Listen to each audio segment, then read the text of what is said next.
website right now and download my free course on alternate picking mastery.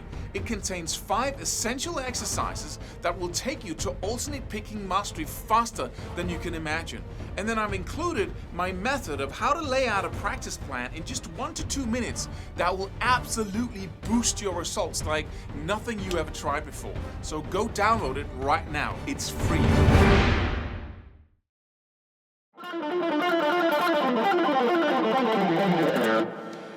How fast is fast? That's a question I get a lot. Like, I'm up to this speed. Is that mastery? That's another really good thing to ask yourself. When have I reached mastery? In a second, I'm just going to tell you my top speed with triplets or sextuplets and how I got there and what levels you need to aim at. But before we talk about that, let's talk about mastery, because how fast is I say don't stop until you reach the point of mastery. But what is that? Can we measure that on the metronome? No, we can't. Because let's say you're really trying to play Itsy Bitsy Spider. The 2 chords of that, right?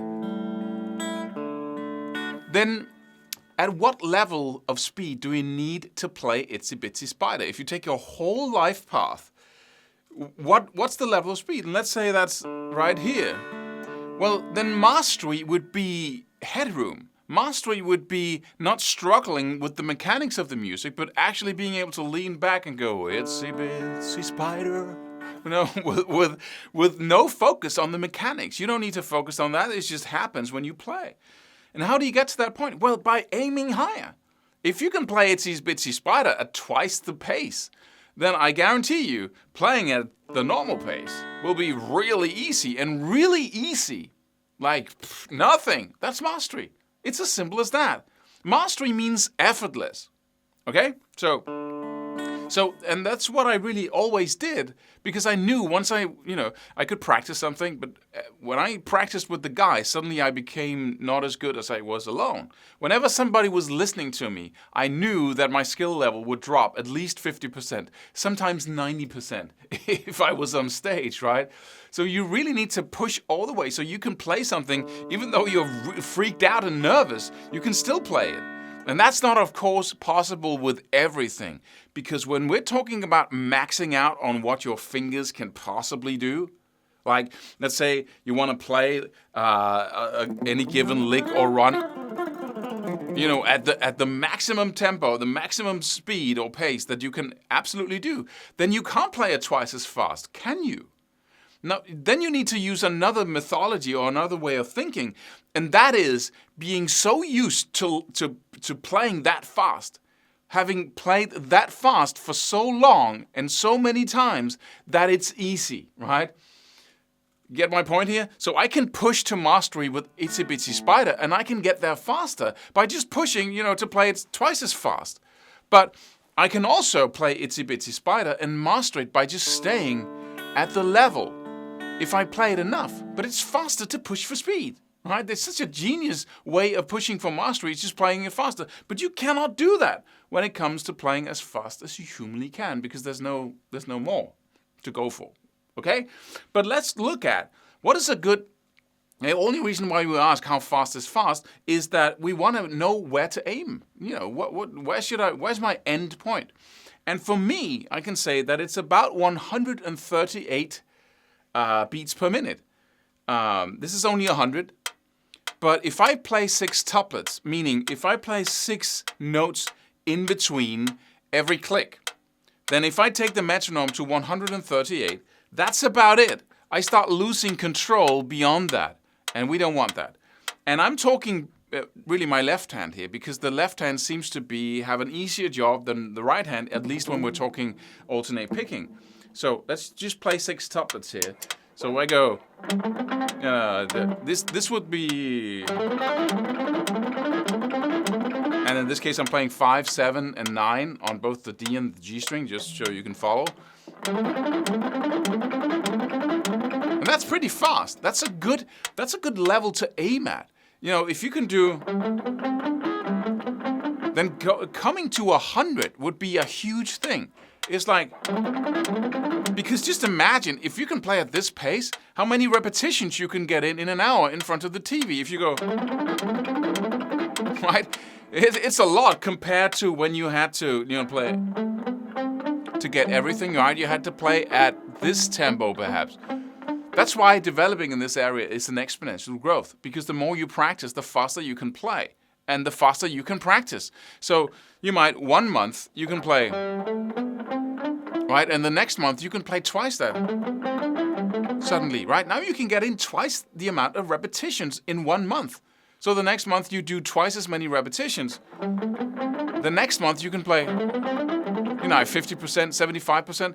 And now you can get in that many repetitions. So it's doubling all the time, which just makes but most people never go there. Most people never practice anything with that kind of intensity. They never reserve 3 or 4 hours in front of the TV for months to practice the same exercise or the same little sequence of 6 notes. They never do that. So they never, ever engage in that kind of exponential growth.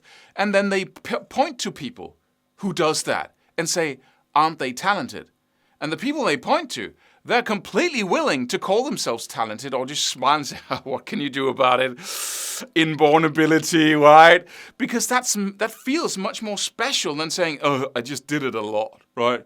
How come you're so magically good at that? Because I did it a lot. That sounds like, that makes me not so special. And that's what keeps that myth alive, is that, we look at it as magic, and then we ask the people who are able to do it, and because, and I'm not saying they're lying, it's just an illusion that happens maybe I'm special. Maybe I am. Maybe I do have some inborn quality. And then that's what becomes the thing we believe in, right? But so, stick with the metronome here, 100 beats per minute and 6. But if I push it to like 138, I can't see the small numbers here because I'm an old guy. But let's just see if I can play 6 notes here. And I can see in my left hand, follows easily. Let's see if I can push it above that. Right? I can see that I'm just slightly behind now. Right? I'm just struggling to keep up, and that's because we're around the 130, maybe 140 in this case.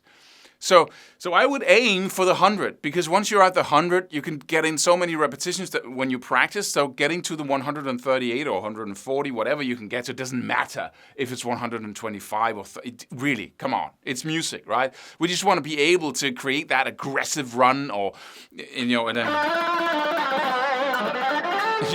just want to be able to do that. And whether it's 138 and 104, it doesn't really matter.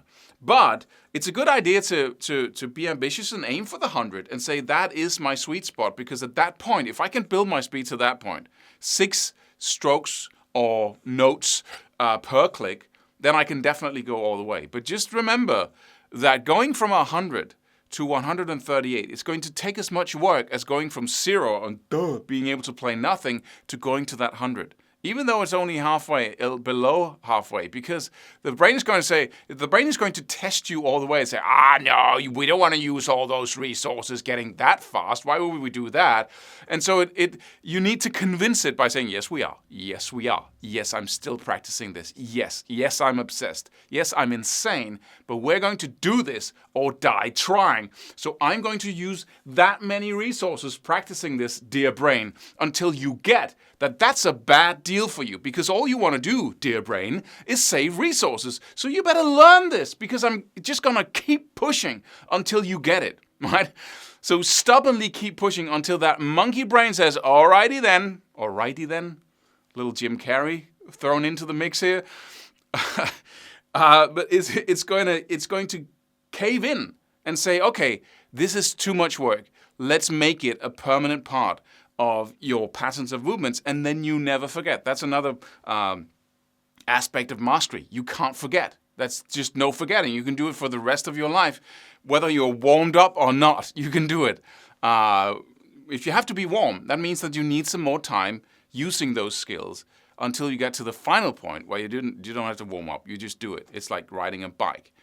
So That's what, 100 is a really good aim. You can go for 80 or 50, whatever, But 138, 140, then you're just at that spot where I believe that most people get to be really challenged on their physical ability to do it. And I'm sure that other guys who can play faster than that, and please, you can write it underneath this video if you want to. So that was it. I hope that was helpful. See you in the next video. Subscribe for more free videos. Do it. Do it now. Do it.